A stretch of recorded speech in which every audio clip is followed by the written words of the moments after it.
PB the science blob. PB, PB, PB, PB the science blob. Science rules. PB the science blob.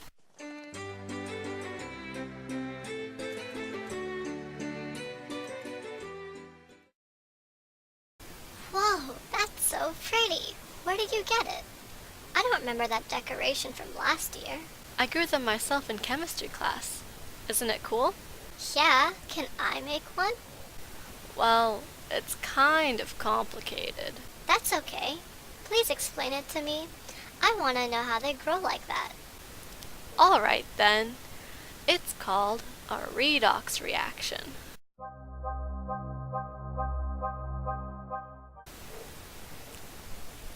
So, what's a redox reaction?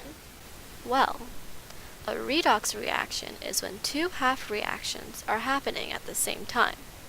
The red, or the read, stands for a reduction reaction, and the ox represents an oxidation reaction. But then, what's the difference between the two? Well, the reducing agent gives the oxidizing agent electrons. Therefore, electrons are gained during a reduction reaction and lost during an oxidation reaction. This is what happened when I made the crystals. That's so hard to remember. Well, just remember that the friendly lion named Leo goes grr, and Leo stands for losing electrons, oxidation, and grr means gaining electrons, reduction. Okay, I think I can remember that. So, what are the half reactions for the crystals? So, the reduction reaction is a Pb2 plus ion and 2 electrons, which leads to solid lead, and this is the half reaction for it. And the oxidation reaction is a solid zinc breaking into zinc 2 plus ions and 2 electrons, and this is the half reaction for that. And so together, this is their overall reaction. So, the zinc ions fall into the water as they form, and the lead will slowly turn to crystals.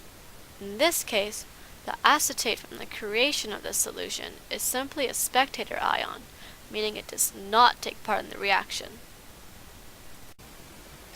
Wow, PB and zinc sound like pretty cool elements. They are. In fact, they have special jobs and names in the redox reaction. One of them is the reducing agent, and the other is the oxidizing agent. Really? But how do you know which one's which? It's actually kind of complicated. In our equations, Pb is being reduced, making it the oxidizing agent, because it gains electrons. And zinc is being oxidized, and therefore it's a reducing agent, because it loses electrons.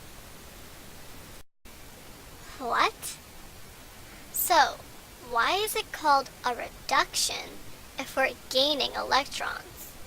Well, as confusing as it is, back in the day it made sense, because protochemists, or early chemists, would smelt their ores to make pure metals, and they would become lighter because some of the metal would be turned to gas, and therefore they thought it was being reduced in terms of mass. Oh, that's pretty cool. So, is this reaction only found in your crystal experiment? Not at all.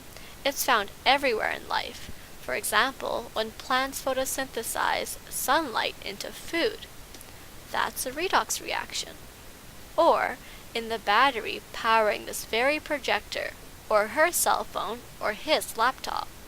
That's also a redox reaction. Or even fires. They're all redox reactions. It surrounds us everywhere. Whoa, redox reactions are pretty neat, huh? You betcha. So, in this overall equation, how do we know how to find what is being oxidized and what is being reduced? Well, I learned this handy trick called oxidation numbers. Oxidation numbers are not actual charges, but they are basically a system used to keep track of an atom's electrons. All you have to do is remember these rules. Elements by themselves will always have an oxidation number of 0. Group 1 will always have an oxidation number of +1. Group 2, +2. Halogens usually have an oxidation number of -1, but are positive with oxygens. Monatomic ions, the oxidation number will just be the ion's charge. Hydrogen's oxidation number is +1 with nonmetals, but with metals it will be -1. Oxygen's oxidation number is usually -2, but in peroxides, H2O2, it would be a -1. Fluorine's oxidation number will always be a -1.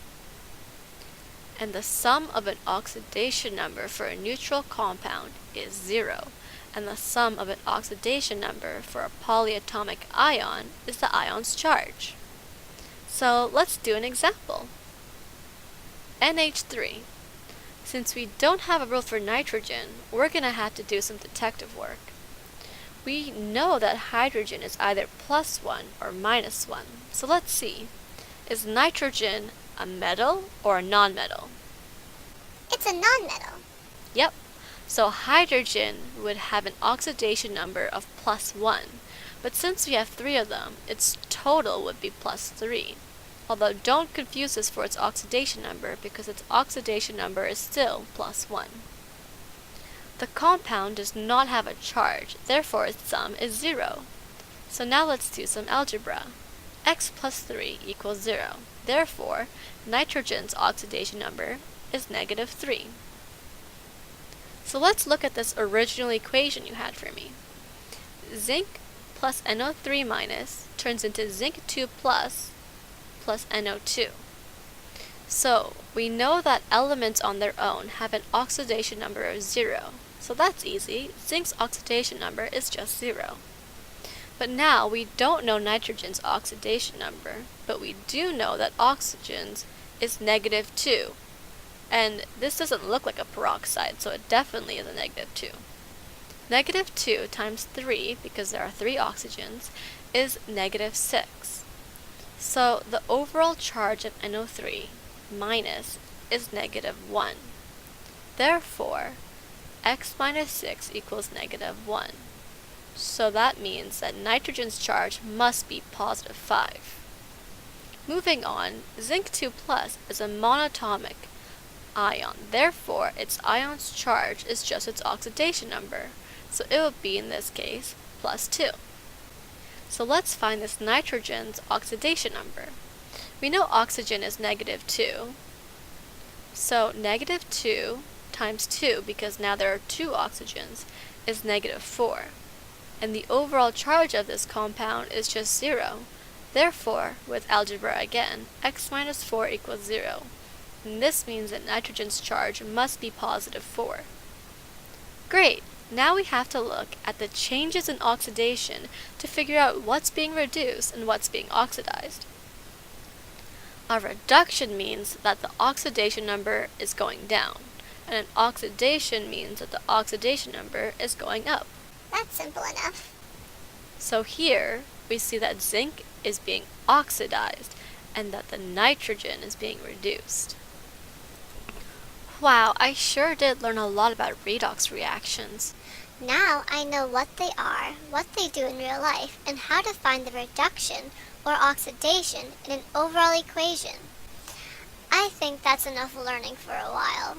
But you haven't even heard about balancing redox reactions. There's so much more to learn. Like, what if you're given something acidic versus something basic? You don't even know about the steps, like adding water to add oxygens, but the extra fun step in basic reactions is when you get add hydroxides to make the hydrogens equal on both sides, because of course you can't have more hydrogens on one side when it's basic. That's just silly. Oh, and my favorite part, adding electrons to balance the charge at the end. There's hydrogen and helium, then lithium, beryllium, boron, carbon everywhere, nitrogen all through the air, with oxygen so you can breathe, and fluorine for your pretty teeth, neon to light up the sign, sodium for salty